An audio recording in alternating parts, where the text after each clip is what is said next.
पिछले 3 दिन से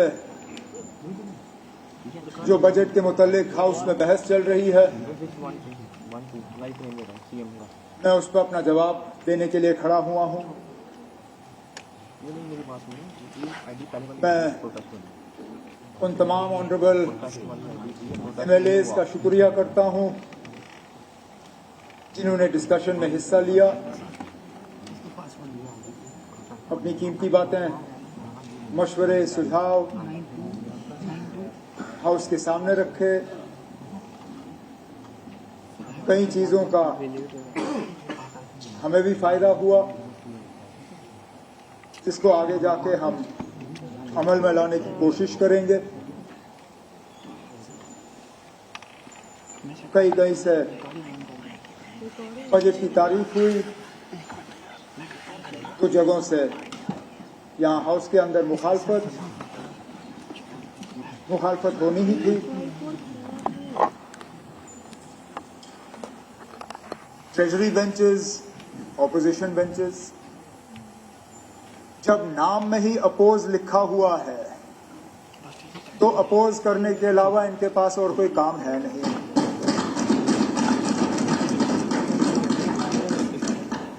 कहा कि बजट के बाद जम्मू कश्मीर के लोगों ने अपने माथे फोड़े।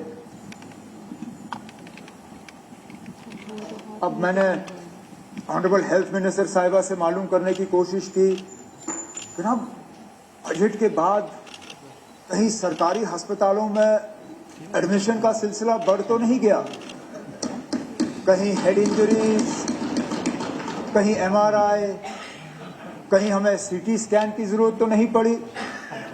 लेकिन फिर अब आप चलिए ना, सरकारी अस्पताल में ना सही, कहीं पे भी चलिए ना, ठीक है, अस्पताल में ना सही, सड़क के किनारे लोग लेटे होंगे जख्मी। लेकिन हकीकत यह है कि कुल मिला के मुश्किल से शायद 29, उसके साथ 5-6 और 35 लोगों ने जरूर अपने माथे फोड़े। उसके अलावा शायद किसी ने अपना माथा नहीं फोड़ा।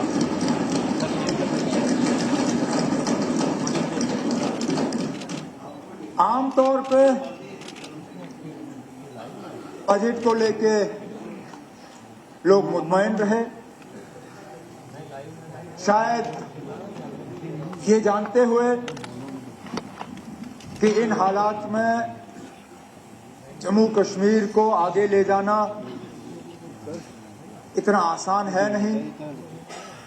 लेकिन तब भी इस बजट के जरिए हमने जम्मू कश्मीर को इस दलदल से निकालने के लिए एक रोड मैप, एक खाका जो है वो लोगों के सामने रखा।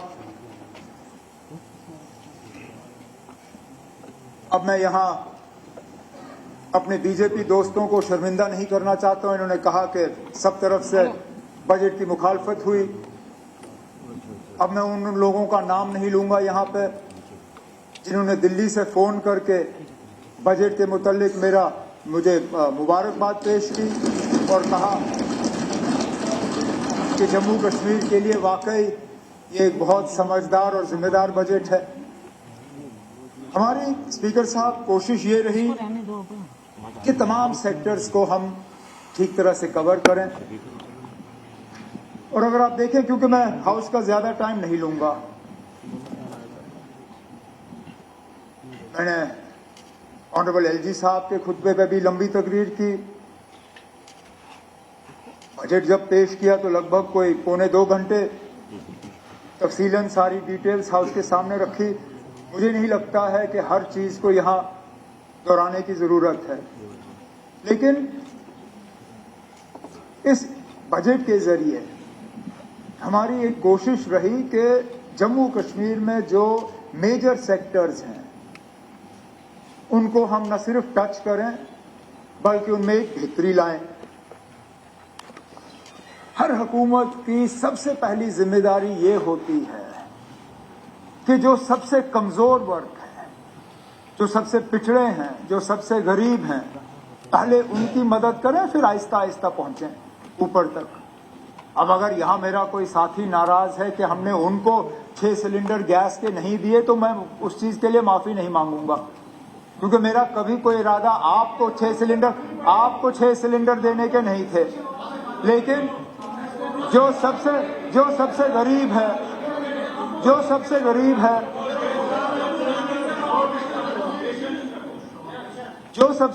है, इस बजट के जरिए हमने कम से कम उन पे उनके जख्मों पे मरहम, उन्हें राहत पहुंचाने की कोशिश की। अब ये कहा गया कि हम शायद ये 6 सिलेंडर भी जो है मरकज से लेंगे। मैं स्पीकर साहब रिकॉर्ड पे लाना चाहता हूं, ये 6 सिलेंडर हम देंगे, अपने पैसों से देंगे, मरकज से इसके लिए ना किसी स्कीम में डालना है, ना मरकज से हमें इसमें कोई पैसे लेने की जरूरत है। ये जम्मू कश्मीर के बजट से जो है इन लोगों को एक राहत पहुंचाने के लिए ये सिलेंडर जो है इन तक पहुंचा दिए जाएंगे।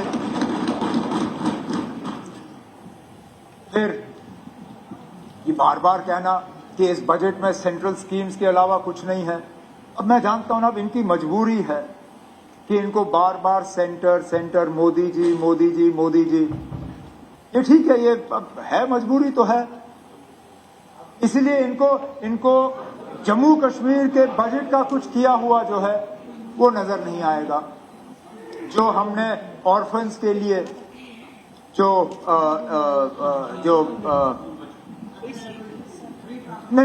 ऑर्फन्स के लिए जो हमने क्या कहते हैं इसको, एक स्कॉलरशिप के तहत, अच्छा, इस पे भी हाउस में सवाल उठा कि हमने ऑर्फन का टर्मिनोलॉजी चेंज कर दिया है और ये कहा कि मदर एंड फादर। उन्होंने शायद ठीक तरह से बजट को या तो पढ़ा नहीं, या जब मैं पढ़ रहा था सुना नहीं। हमने इस पे कहा कि those who have lost both parents और who have lost the sole breadwinner, मतलब घर चलाने वाला अगर नहीं रहा तो उसको ऑर्फन करार दिया जाएगा, और अगर किसी और स्कीम में वो कवर नहीं होते उनको महीने के 4,000 रुपए मिलेंगे। ये किसी गवर्नमेंट ऑफ इंडिया की स्कीम में नहीं है, ये हमने खुद लाया। इसी तरह ट्राइबल बच्चों के लिए जो स्कॉलरशिप की बात हमने की, ये हमने कहा कि अगर वो किसी भी और स्कीम में कवर नहीं है तो हम उनको जो है ये दे देंगे।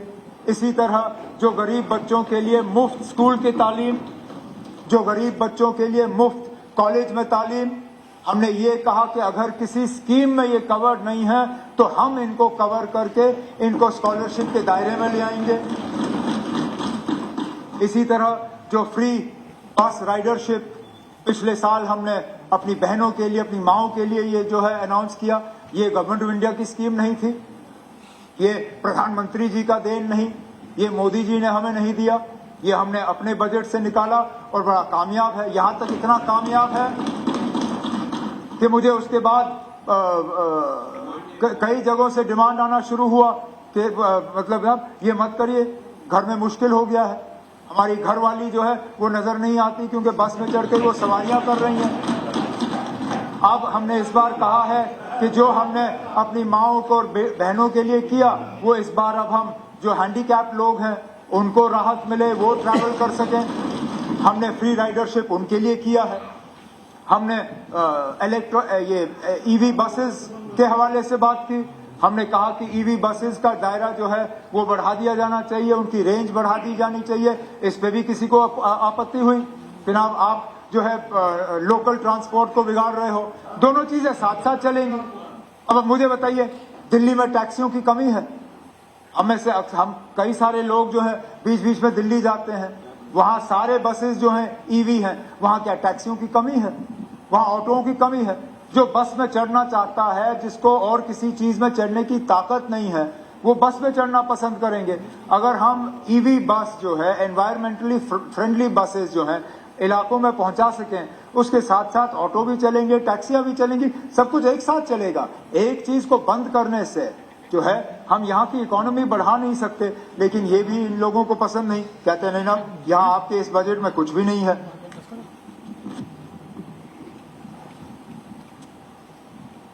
फिर ये कहा गया कि हमारी बजट जो है श्रिंक कर रही है। हम शायद ये कहा गया है कि हमने सिर्फ 12% जो है अपना बजट खर्च किया हुआ है। ये गलत है। 12% हमने अगर खर्च किया है तो वो रेवेन्यू और कैपिटल दोनों मिला के, क्योंकि अभी कई 2-3 महीने और हैं साल के जिसमें तनख्वाह भी होगी, पेंशन्स भी होंगे, बाकी भी आउटफ्लोज होंगे। लेकिन अगर हम सिर्फ कैपिटल एक्सपेंडिचर देखें तो पिछले महीने तक 36% तक पहुंच गया था कैपिटल एक्सपेंडिचर। 31 मार्च तक इस नंबर को हम पिछले साल के नंबर के आसपास ले आएंगे। अब पिछले साल रेवेन्यू एक्सपेंडिचर हमारी थोड़ी ज्यादा थी, क्योंकि हमने काफी लोन्स जो हैं अपने सेटल किए थे। इस साल इतने लोन्स हैं नहीं जितने हमें राइट डाउन करने होंगे, तो जरा सा कैपिटल रेवेन्यू एक्सपेंडिचर में थोड़ी बहुत कमी इस साल आएगी पिछले साल के मुकाबले। लेकिन वो ना तनख्वाहों में कमी है, ना पेंशन में कमी है, ना किसी और चीज में कमी है। सिर्फ जो हमारे एक्सपेंसिव लोन्स हमने उनको राइट ऑफ कर दिया था वो अब किताबों में रहे नहीं, तो वो अब रेवेन्यू एक्सपेंडिचर में रिफ्लेक्ट नहीं होगा। लेकिन ये कहना कि हम बजट श्रिंक कर रहे हैं, या कहीं से ये बात आई कि हमने जो है बजट श्रिंक करके एलोकेशंस कम की क्योंकि हम अपने कैंपेन प्रोमिसेस पूरे कर रहे हैं, ना हम इतने गैर जिम्मेदार लोग नहीं हैं। और सही या गलत, एक यूटी होने के नाते हमारा हर प्रपोजल जो है यहां से पहले राजभवन जाता है, वहां अब लोक भवन है नाम उसका। बजट के जो बजट हमने पेश किया वो वहां से अप्रूव होके आ जाता है। अगर हमने कोई गैर जिम्मेदार ऐसी बात की होती जिसमें कि हम बजट श्रिंक करके ये तमाम चीजें अपने कैंपेन प्रोमिसेस में डाल रहे होते, आपको लगता है स्पीकर साहब के वहां से इसकी मंजूरी मिली होती? ये वहीं पे अभी फंसा होता। तो ये कहना ना कि हमने बजट श्रिंक किया, हम इकोनॉमी श्रिंक कर रहे हैं, बिल्कुल नहीं। हमने एक जिम्मेदार तरीके से जिन पैसों का सबसे ज्यादा जहां जरूरत है हमने वहां लगाए। सही कहा हमारे तारिक करा साहब ने, हमारी मुकम्मल कोशिश है कि रूरल इकोनॉमी को हम ग्रो करें। जम्मू कश्मीर देहातों में रहता है, जब तक हमारे देहाती इलाके जो हैं वो तरक्की नहीं करते हैं, जम्मू से तरक्की हो, श्रीनगर में तरक्की हो, वो जम्मू कश्मीर की तरक्की नहीं है। जम्मू कश्मीर की तरक्की तब होगी जब हम देहात के इलाकों को जो है उनको डेवलप करेंगे। तो एक सोचे समझे पॉलिसी के तहत हमने एग्रीकल्चर पे फोकस किया, हमने हॉर्टिकल्चर पे फोकस किया, हमने एनिमल हस्बेंड्री पे फोकस किया, हमने फिशरीज पे फोकस किया, हमने डेयरी के लिए नया स्कीम 1 लाख लीटर दूध उसकी पैदावार बढ़ाने की बात, और इस चीज की तारीफ मरकजी हुकूमत ने की। उन्होंने कहा कि उसमें हमारी मदद करना चाहते हैं, यहाँ तक कि हमारा जो 1 लाख है उसको वो डबल करना चाहते हैं। 1 लाख हमारा होगा, 1 लाख जो है नेशनल डेयरी डेवलपमेंट बोर्ड की तरफ से होगा। अब ये कहेंगे ये भी गवर्नमेंट ऑफ इंडिया का। जनाब हम अपना 1 लाख करेंगे, अगर इसके ऊपर वो कुछ कर सकते हैं तो अच्छी बात है, फायदा तो जम्मू कश्मीर को होगा। मैं इस चीज को मैं रिफ्यूज नहीं करूंगा, लेकिन कम से कम हमने अपने पैसों से, चाहे लाइफ स्टॉक की क्वालिटी को इम्प्रूव करना, चाहे वो शीप, गोट्स, बुल्स, ताकि लाइफ स्टॉक जो है उसकी क्वालिटी बेहतर रहे, यहाँ पे मीट की पैदावार ठीक हो, यहाँ दूध की पैदावार ठीक हो, यहाँ बैकयार्ड पोल्ट्री हमारा ठीक चले, उसमें हमने तवज्जो दी। हॉर्टिकल्चर में पहली मर्तबा weather based crop insurance scheme के तहत अब हमारे हॉर्टिकल्चर को जो हमने कवरेज दी। अब अगर ये कहते हैं ना आपके बजट में कुछ नहीं है, तो बताइए इससे पहले क्यों नहीं हुआ? वो फसल की यहाँ कौन बात कर रहा है? मैं हॉर्टिकल्चर की बात कर रहा हूं। अब यही तो है, सुनने की इनमें ताकत नहीं है। वो तो मैं कोई नहीं ना, एलओपी साहब शुक्र है आपने ये बात की, क्योंकि मैं एंड में इसके हवाले से भी बात कर लूंगा। अब यहां पे हालांकि ये बजट का सब्जेक्ट था नहीं, लेकिन मेरे 1-2 साथियों ने दोबारा यहां इंडो यूएस ट्रेड डील के हवाले से बात की और कहा कितना अच्छा है। मैं अभी भी समझने की कोशिश कर रहा हूं कि जम्मू कश्मीर के मुतालिक ये अच्छा कहां से हुआ। अब जो फाइन प्रिंट आप देखिए, जो हमने अग्री किया हुआ है, अब छोड़िए आपने केरला का वो सी फूड इंडस्ट्री बचाया होगा, आपने कहीं और कुछ बचाया होगा, लेकिन जो चीजें आप ड्यूटी फ्री, जीरो ड्यूटी पे एंट्री की इजाजत दे रहे हो, उनमें क्या डाला आपने? Tree nuts. ट्री नट्स क्या होते हैं? अखरोट, बादाम, जम्मू कश्मीर की पैदावार। आपने ड्राई फ्रूट उसमें डाला है, कहां से होता है? जम्मू कश्मीर से, जीरो ड्यूटी। अच्छा, जो बाकी बचा कचा रहा था, हम यहाँ हॉर्टिकल्चर को बढ़ावा देने की बात कर रहे हैं, हम यहाँ रूरल इकोनॉमी को बढ़ावा देने की बात कर रहे हैं। इन्होंने जीरो ड्यूटी पे जो है अमेरिका से कहा हुआ है कि आप फल भी जितना भेजना चाहते हैं भेज दीजिए, हम यहाँ पे उसको खरीदने का काम करेंगे। तो कहां गई इनकी हमदर्दी जम्मू कश्मीर के लिए? अरे जनाब, अगर बचाना था तो चलिए, आपने अखरोट और बादाम का सौदा कर दिया, कम से कम सेब तो बचा देते। अरे सौदा है जनाब, ये टोटल सौदा है, टोटल टोटल टोटल।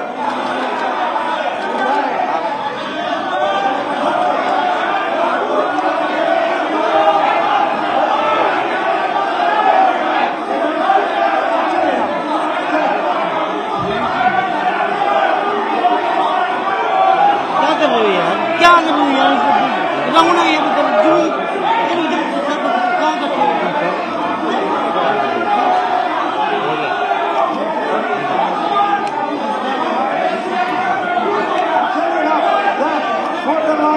चलिए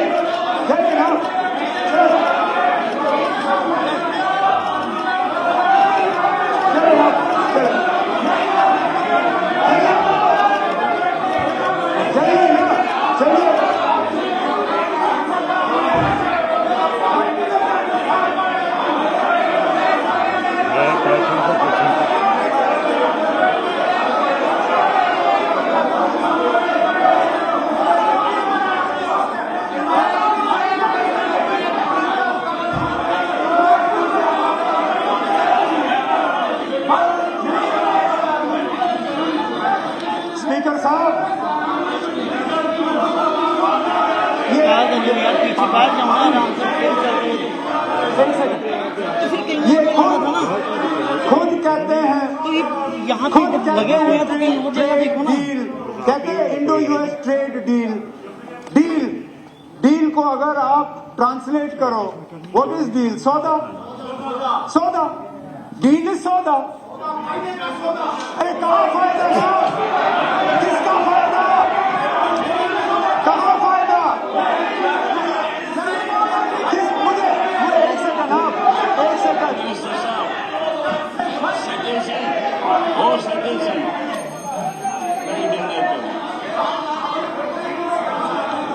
एलओपी साहब फायदे की बात करते हैं ना आप।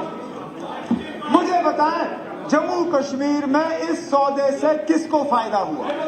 बताएं, आपको हुआ होगा ना? मेरे बादाम उगाने वालों को हुआ है, ना मेरे अखरोट उगाने वालों को हुआ है। यहां जो हमने जम्मू में मुश्किल से थोड़ा सा वो पीकन नट लगाया, उनको कोई फायदा नहीं हुआ। जो हमने हॉर्टिकल्चर के तहत यहाँ कीवी फ्रूट का शुरू किया, उनको कोई फायदा नहीं हुआ। जो हमने यहाँ बी कॉलोनियां लगाई जिनसे हनी उगता है, यहाँ जम्मू में कितने नौजवानों ने वो हनी निकालने का वो लगाया, उनको कोई फायदा नहीं। अरे कहाँ जनाब? अरे अब ना, जो सच्चाई है वो सच्चाई है। अब आप देखिए किस तरह ये अपना रुख बदल देते हैं, किस बहाने। 6 साल पहले जनाब government of India in petroleum कंपनियों को कहती है कि आपको वेनेजुएला का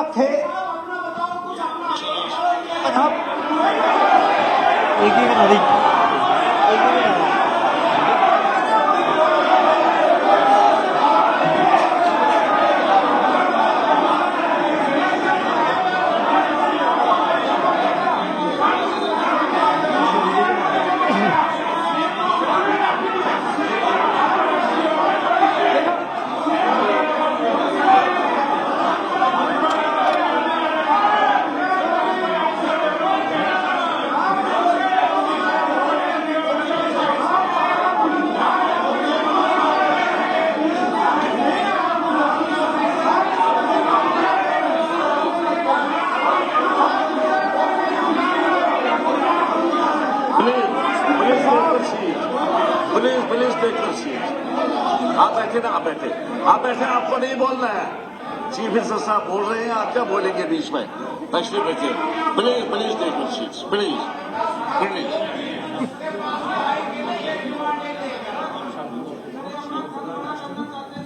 स्पीकर साहब, जब ये तकरीर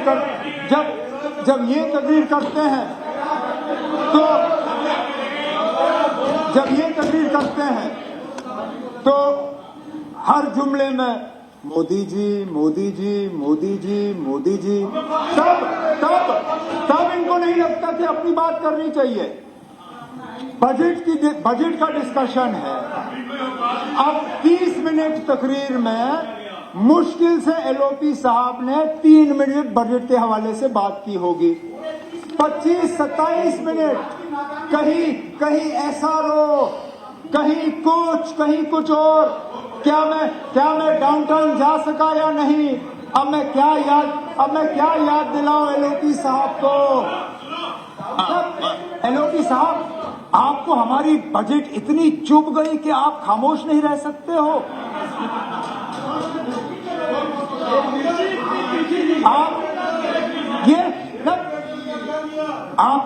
आपके तेवर में बदलाव आया है। ऐसा लगता है कि होम मिनिस्टर साहब के आते आते आप लोगों को ऐसे जूते पड़े कि पिछली तकरीर जो आप लोगों ने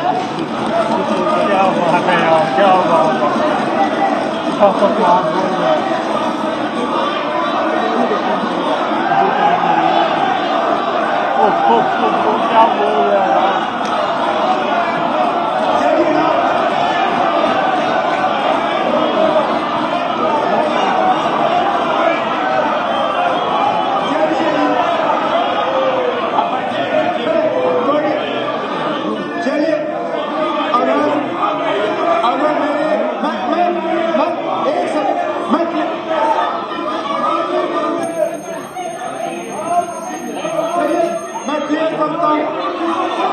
स्पीकर साहब, मुझे बात करने दीजिए।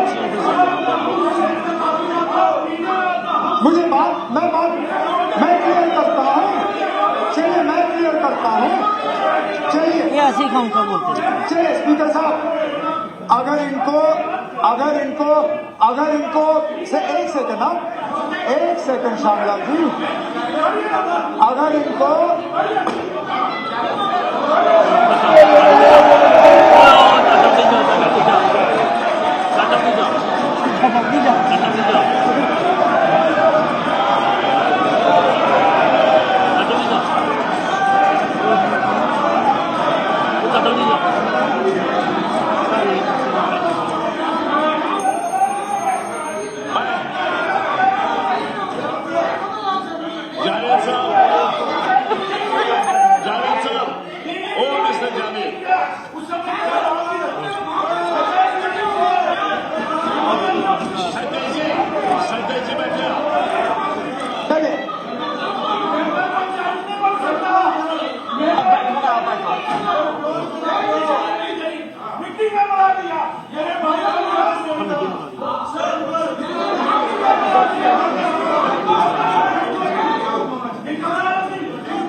सतीश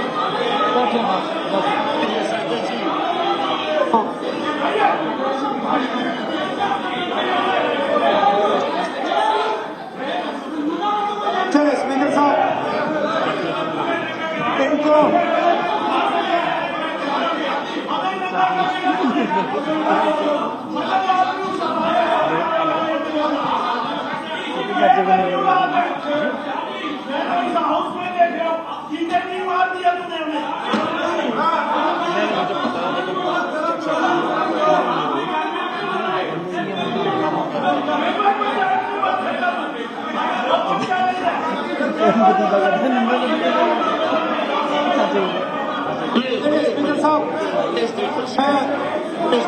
मुझे मैं क्लियर करता हूँ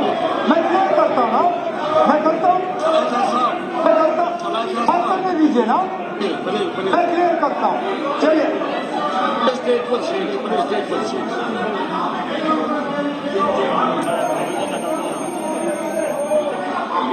चलिए स्पीकर साहब, चलिए मैं चेंज करता हूं, मैं चेंज कर लूंगा। चलिए चलिए अब बैठे ना मेहरबानी करके तशरीफ अगर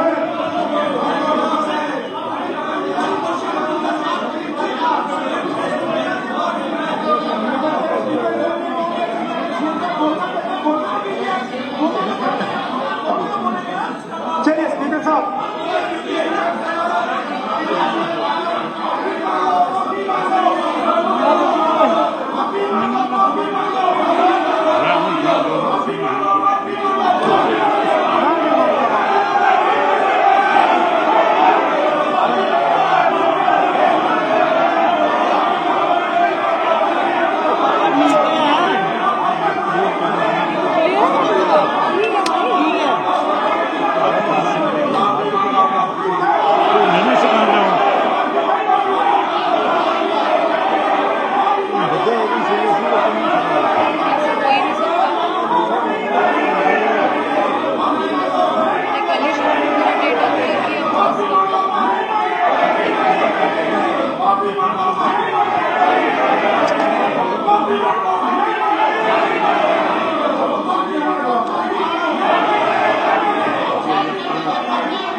मैं कर लूंगा।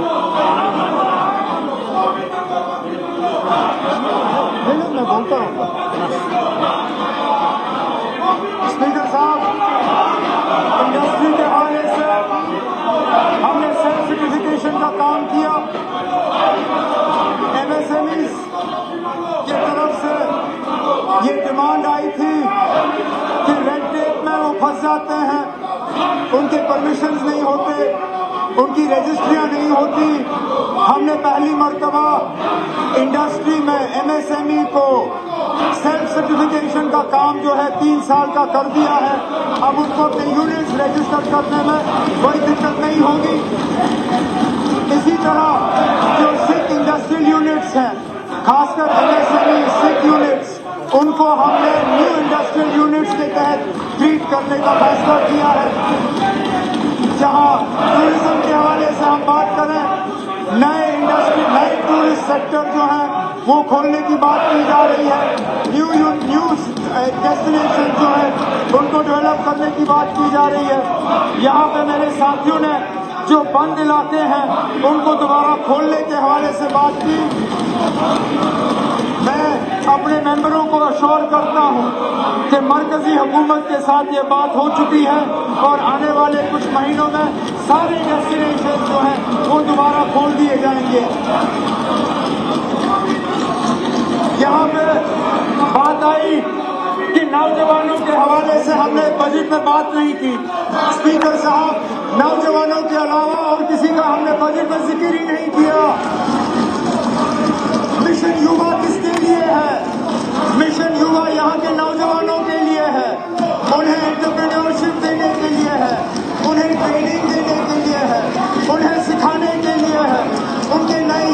खुलेंगे, वो कमाएंगे, वो कुछ बनाएंगे, वो जम्मू कश्मीर का मुस्तकबिल जो है वो बनवाएंगे। एक नया स्किल मिशन जिसके तहत नौजवानों को ट्रेनिंग, नौजवानों को वो तमाम सहूलियत जिससे कि वो काम कर सके। नौकरियों के हवाले से हमने कहा कि इस साल लगभग 30,000 नौकरियां जो है वो फास्ट ट्रैक करके दी जाएंगी। इंडस्ट्री में लोकल यूथ के जॉब्स को प्रोटेक्ट करना, वो भी हमने बजट में डाला। हमने कहा अगर आप सब्सिडी ले रहे हो, अगर आप जमीन ले रहे हो, सब्सिडी ले रहे हो, बिजली ले रहे हो, तो आपको हमारे लोगों को नौकरी देनी होगी। हमने एजुकेशन के हवाले से बात की, हमने स्कूल में तालीम को बेहतर करने की बात की, हमने प्राइवेट यूनिवर्सिटीज यहाँ कायम करने की बात की और इंशाल्लाह ये यूनिवर्सिटी कायम होगी। यहाँ कश्मीर सेंट्रिक बजट के हवाले से बात हुई। अगर ये कश्मीर सेंट्रिक बजट होता, हम कभी यहाँ दरबार मूव दोबारा शुरू नहीं करते। दरबार मूव कैंसिलेशन जम्मू के साथ सबसे बड़ी नाइंसाफी रही, जिसको हमने दूर किया और आज जम्मू की इकॉनमी चल रही है। स्पीकर साहब, यहाँ शासकी को लेके मेरे एक नौजवान ने बड़ी बात की, बड़े जज्बात में आए, कहा कि ये कॉर्पोरेट डेट है, ये कोई कंपनी का डेट, ये अदानी अंबानी डेट है। स्पीकर साहब, शासकीय स्कीम को समझना जरूरी है। बदकिस्मती से जो लोग इसको ठीक तरह से समझते नहीं है, वो इस पर तबसरा करते हैं। शासकीय में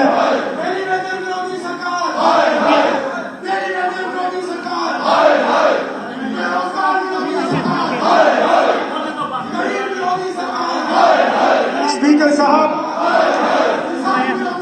शासकीय के तहत जम्मू कश्मीर को इंटरेस्ट फ्री 50 साल का जो है एक लोन मिलेगा। अब मेरे यहाँ नौजवान साथी ने कहा कि हम जम्मू कश्मीर को कर्जे में डुबो रहे हैं। मैं क्लियर करना चाहता हूँ स्पीकर साहब, क्योंकि ये कहा गया कि हम गैर जिम्मेदार लोग हैं। आप बजट अच्छी तरह से जानते हैं। आज जो रुपए का वैल्यू है और 50 साल के बाद जो वैल्यू होगा, आप अंदाजा करिए। मैं मानता अगर आज 3,000 करोड़ का लोन 50 साल के बाद 30,000 करोड़ बनता, मैं कहता ये गैर जिम्मेदार बात है। लेकिन हमने खुद कैलकुलेशन किया, अगर हम 3,000 करोड़ का लोन लेते हैं, उसको अगर आप इन्फ्लेशन के साथ देख लीजिए, 50 साल के बाद it will be the equivalent of 97 crore only. 97 crore, that's it. तो जो आज 3,000 करोड़ होगा, वो 50 साल के बाद 100 करोड़ के बराबर भी नहीं होगा। आप मुझे बताइए, ये पैसा लेना क्या गैर जिम्मेदार बात है या जिम्मेदार बात है? यहाँ ये कहा गया एक हमारे सीनियर साथी करा साहब की तरफ से कि ये 100 करोड़ की सीलिंग सिर्फ हमें मिली है, बाकियों ने पैसा उठाया नहीं, क्योंकि ये जम्मू कश्मीर को किसी ट्रैप में फंसाना चाहते हैं। मैं करा साहब की जानकारी के लिए हमारे जो पड़ोसी रियासत है, मैं आपको बताना चाहता हूं जनाब, उन्होंने कितना पैसा उठाया है पिछले सालों में। ये 2021 में स्कीम शुरू हुई। अगर हम पंजाब की बात करें, पहले साल में 296 करोड़, सेकंड ईयर में 223 करोड़, थर्ड ईयर में 800 करोड़ और पिछले साल 24-25 में पंजाब ने 2,270 करोड़ उठाए। इसी तरह हिमाचल देखें, हिमाचल ने पहले साल 91 करोड़, फिर 135 करोड़, फिर 1,270 करोड़, फिर 170 करोड़ और उसके बाद 1,500 करोड़। मुझे बताएं ना, अगर बाकी रियासत इतना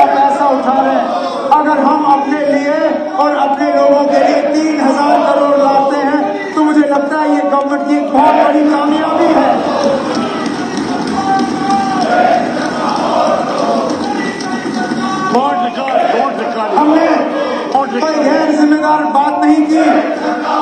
अब मैं क्या याद दिलाऊं अपने नौजवान साथी जनाब परा साहब को, जब इनकी हुकूमत थी ये अनरियलिस्टिक बजट की बात करते हैं। अनरियलिस्टिक बजट तो इनके दौर में हुआ 2015 और 18 के दरमियान, जहां अनफंडेड बजट इन्होंने जम्मू कश्मीर के लोगों के सामने रखा। इनके पास रिसोर्सेज सिर्फ 50,000 करोड़ थे, इन्होंने 65,000 करोड़ की बजट डाल के 15,000 करोड़ का अनफंडेड डेट हमारे सिर पे डाला। फिर 2017-2018 में जहां आपके पास रिसोर्सेज सिर्फ 55,000 करोड़ थे, आपने 79,000 करोड़ का बजट लाके 24,000 करोड़ का अनफंडेड डेट हमारे ऊपर डाला। You should not be recorded or reported. It should not be reported. ये सारे अनरियलिस्टिक अनफंडेड बजट्स इन्होंने हुंडियों से क्लियर किए। इन्होंने पावर का कर्जा हमारे ऊपर डाला, जिस कर्जे को मैं आज तक भुगत रहा हूं, जिसको हम आज इस हुकूमत के दौरान कम कर रहे हैं। तो बड़ा साहब, वो 50 साल का जो हमने कर्जा लिया है उससे जम्मू कश्मीर को फायदा होगा। नुकसान तो जो कर्जा आप लोगों ने उठाया था, जिस कर्जे को हमने उतारा, नुकसान उससे हुआ। लेकिन अगर आप इससे और भी बहस चाहते हैं, जिस दिन आप इस पर डिस्कशन लाएंगे, मैं आपके साथ इस पर डिस्कशन करने के लिए तैयार हूं।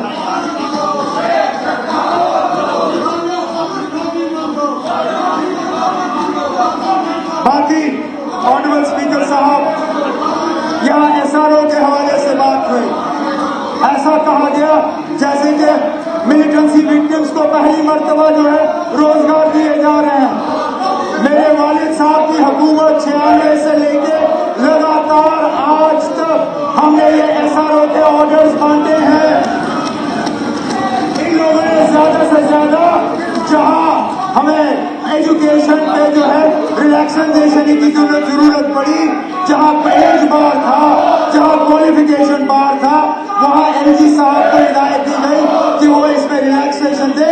उन्होंने रिलैक्सेशन दिए और ऑर्डर बांटे, लेकिन रूटीन में तो सबसे ज्यादा ऑर्डर हम लोगों ने दिए हैं।